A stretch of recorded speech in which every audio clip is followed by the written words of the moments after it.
খবরদার, ওইটা শুধু 27-এর 26 তারিখ দিবাগত রাতে করলেই হবে না। বিষ্ণু বলেছেন ফালতামিসু ফিল আশরিল আওয়াখির মিনাল ভিতর, রমজানের শেষ দশকের বেজর রাতে, অড নাইটে, অড বেজর রাতে তোমরা তালাশ করো। তার মানে 21, 23, 25, 27, 29 এই 5 রাতেই আপনাকে ইবাদত করতে হবে বুদ্ধিমানের মতো। বুদ্ধিমান ঝোপ বেজে কূপ মারে, ঠিক কিনা? আর যারা বুদ্ধিমান নয় এরা খালি কলুর বলদের মতো খাটে। A practicing believer, they don't work hard, they work smart. বিশ্বাসীরা, আল্লাহর প্রিয় বান্দারা, তারা স্মার্টলি কাজ করে, তারা ঘাম ঝরায় না। তারা এমন সময় কাজ করে বসে একদিনের কাজে 1000 মাসের সওয়াব হয়ে যায়। এজন্য কদরের রাতে ইবাদতের দরকার আছে না নাই? বিশ্বনবী কদর যখন আসতো, এই কদরের রাতে ঘুমাতেন। ইদা জাআল আশরাল আখার আহিয়াল লাইলা আইকাযা আহলা ওয়া জাদ্দা ওয়া শাদ্দাল মিযহার। বিশ্বনবী কদরের রাতগুলোতে রাতে বেশি ঘুমাতেন না, জেগে থাকতেন, ইবাদত করতেন। ফাতেমা রাদিয়াল্লাহু তাআলা আনহাকে জাগিয়ে দিতেন, স্ত্রীদেরকে জাগাতেন, সন্তানদেরকে জাগাতেন, আর বলতেন দাঁড়িয়ে যাও, আল্লাহর সামনে দাঁড়িয়ে দাঁড়িয়ে সিজদায় পড়ে থাকো। জাদ্দা ওয়া শাদ্দাল মিযহার মানে কোমরে গামছা বেঁধে নামতেন। মেটাফরিক, রূপক অর্থ। এখন রূপক বোঝে না মানুষ, মেটাফরিক বোঝে না, আক্ষরিক অর্থে ব্যাখ্যা করতে চায়, এগুলো কপাল পড়া, ঠিক কি না? বিশ্বনবী অনেক মেটাফোর ইউজ করেছে, অনেক রূপক ব্যবহার ইউজ করেছে।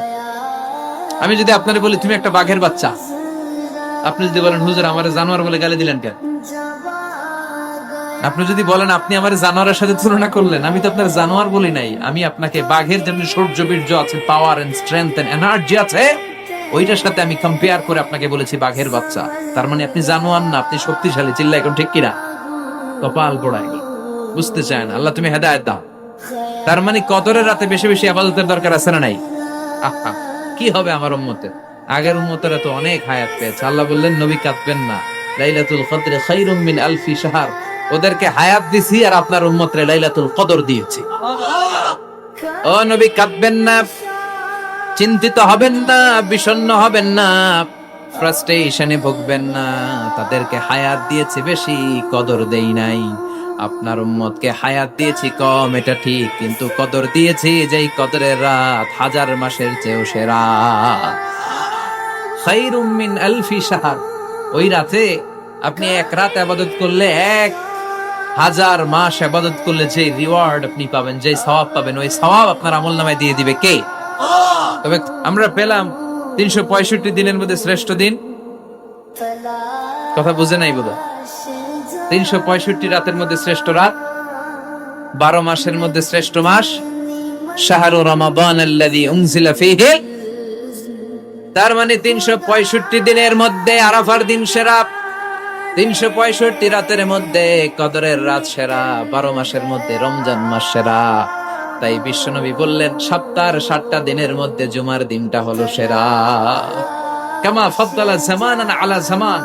আল্লাহর সুন্নাত হচ্ছে আল্লাহ সময়ের উপর সময়কে প্রাধান্য দেন, দিনের উপর দিনকে প্রাধান্য দেন। সুবহানাল্লাহ পড়েন। তাহলে যে এই সূরাটা নিয়ে আমরা বসেছি, সূরাটার নাম সূরাতুল জুমআ। বিশ্বনবী বলেন এটা শ্রেষ্ঠ দিন, সাইয়্যিদুল আইয়াম ফিল উসবু'। সপ্তাহের যে 7টা দিন আছে, এই 7টা দিনের মধ্যে শ্রেষ্ঠ দিন। সুবহানাল্লাহ পড়েন। এর কারণ কি? এতগুলো দিন থাকতে জুমার দিনের এত ফজিলত কেন? কারণ এই দিনে আল্লাহ তাআলা ফীহি খালাকাল্লাহু সাইয়্যিদানা আদম আলাইহিস সালাম। এই দিনে আল্লাহ তাআলা আদম আলাইহিস সালামকে তৈরি করেছেন। ফীহি আহবাতাল্লাহু তাআলা আদম মিনাল জান্নাহ ইলাল আরদ। এই দিনে আল্লাহ তাআলা সাইয়্যিদনা আদমকে জান্নাত থেকে দুনিয়ায় পাঠিয়েছেন। ফীহি তাকাব্বালাল্লাহু তাওবাতা আদম। এই জুমার দিনে আল্লাহ সাইয়্যিদনা আদম আলাইহিস সালামের তওবা কবুল করেছেন। ফীহি কুবিদা রূহু আদম। এই জুমার দিনে আল্লাহ তাআলা সাইয়্যিদনা আদম আলাইহিস সালামের রূহ কবজ করবেন। ওয়ালা তাকুমু সাআতু ইল্লা ফি ইয়াউমিল জুমআ। আর জুমার দিন ছাড়া কিয়ামত অনুষ্ঠিত হবে। তাহলে জুমার দিনের আলাদা স্পেশালিটি আছে না নাই? আবার বিশ্বনবী জুমার দিনকে লক্ষ্য করে বললেন আল জুমআতু ইলাল জুমআ কাফফারাতুন লিমা বাইনাহুমা। এক জুমা থেকে আরেক জুমার মাঝখানে যে 7টা দিন আছে, জুমার কারণে 7 দিনে যে গুনাহগুলো হয়, গুনাহগুলো জড়িয়ে দেয় কে? রজব শাবানে বরকতে দাও, রমজান মাসে গুনাহ ঝড়াও। সপ্তাহ জুড়ে তুমি বরকতে দাও, জুমার দিনেতে গুনাহ ঝরাও, রজব শাবানে বরকত দাও, রমজান মাসে গুনাহ ঝরাও। পড়েন আমিন।